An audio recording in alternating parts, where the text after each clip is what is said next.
Welcome to our lecture on the cholinergic receptors, and in this presentation we are going to focus on the muscarinic receptors. At the end of the lecture, students would be able to have an understanding of the cholinergic receptors, particularly muscarinic receptors, their properties, and their functions. Muscarinic receptors are classified as G-protein coupled receptors. They are also known as the metabotropic receptors because they utilize G-protein in order to produce their effect. In terms of their location, they are located at parasympathetic, autonomically innervated visceral organs, on the sweat glands and the piloerector muscles, and both the postsynaptically and presynaptically in the CNS. Of course, we have to remember that the sweat glands and the piloerector muscles are sympathetically innervated, although their postganglionic neuron releases acetylcholine to bind to muscarinic receptors to produce a sympathetic response. Diagram represents the general structure of a G-protein coupled receptor.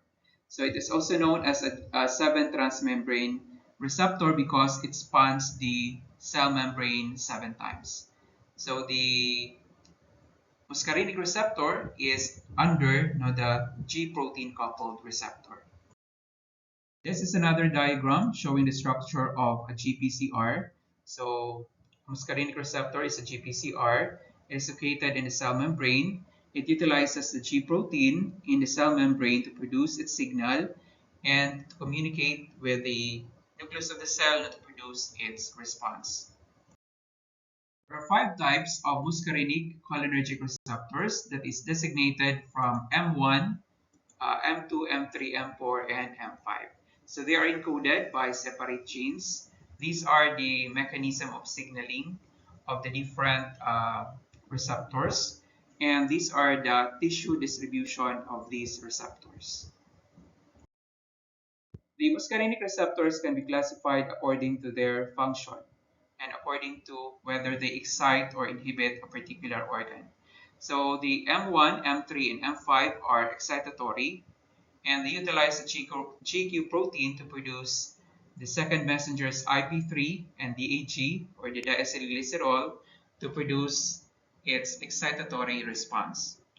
The M2 and M4, on the other hand, utilize the GI protein in order to decrease the CAMP level and to produce its effect or response on the target organ. In this diagram, the M1, M3, and M5 receptors will activate the phospholipase C and thereby release the inositol triphosphate IP3, diacylglycerol or the DAG, which then increase intracellular calcium levels. So of course, when we say calcium, that is a very important compound or molecule for muscle contraction. So this increase in the calcium level will result in the excitation and contraction in the smooth muscle. Similarly, the M2 and M4 receptors are coupled with the inhibition of the adenylyl cyclase. So you can see here that there is a negative sign. The negative sign there represents inhibition. So there is an inhibition of the adenylyl cyclase system, which actually converts ATP into secondary messenger CAMP. So because of this, there will be a decrease in CAMP level. As CAMP is required for the activation of the protein kinases, a fall in the CAMP level in the organ leads to inhibition.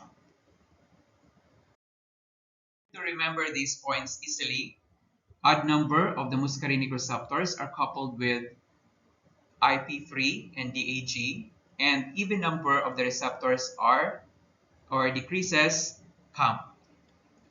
Also, remember that IP3 and DAG always produce excitation, and decrease in the CAMP produces inhibition. Therefore, odd-numbered receptors such as the M1, M3, and M5 are excitatory, and even-numbered M2 and M4 are inhibitory in nature. The M4 and M5 muscarinic receptors are mainly present within the CNS, and their functional role is not exactly known. Hence, we are only going to focus more on M1, M2, and M3. So the M1 is also known as the neural type of muscarinic receptor. It is mainly present in the CNS, the parietal cells of the stomach, and the salivary glands. For the M2, it is also known as the cardiac type because it is mainly present in the heart. For M3, it is glandular and it is present in the smooth muscle and the exocrine glands. The M1 muscarinic receptors are mainly present at three locations. We have the CNS, the parietal cells of the stomach, and the salivary glands. The M2 muscarinic receptors are mainly present on the heart, hence they are also called as the cardiac receptors. M3 muscarinic receptors are located in the exocrine glands and in the smooth muscles. So example of these exocrine glands are the salivary, lacrimal, sweat, bronchial, and the GI glands. For the smooth muscles, so examples of this are the bronchioles, the eye, the GI smooth muscle, the vascular endothelium, the bladder, and the genitalia. This is a summary of the functions of the muscarinic receptors M1, M2, and M3.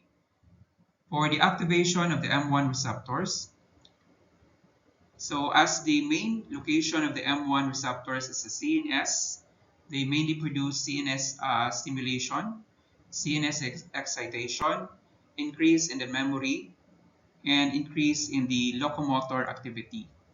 It is also found in the salivary glands as well as in the parietal cells of the stomach. It will produce increase in the gastric acid secretion.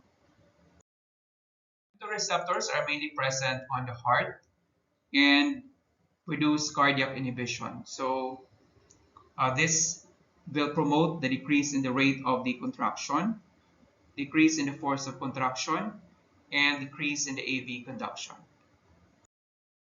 M3 receptors mainly produce contraction of the smooth muscle and secretion of the exocrine glands. For the smooth muscle, it will produce pupillary constriction, bronchoconstriction, increase in the GI motility, bladder constriction, and vasodilation. For the exocrine glands, M3 activation will produce salivary secretion, lacrimal secretion, bronchial secretion, gastric secretion, and sweat secretion. So these are the different second messengers that are being utilized by these receptors. So for the M1 and M3, since they are excitatory, they will increase the IP3 and the DHE. For M2, since this is inhibitory, it will decrease the CAMP level.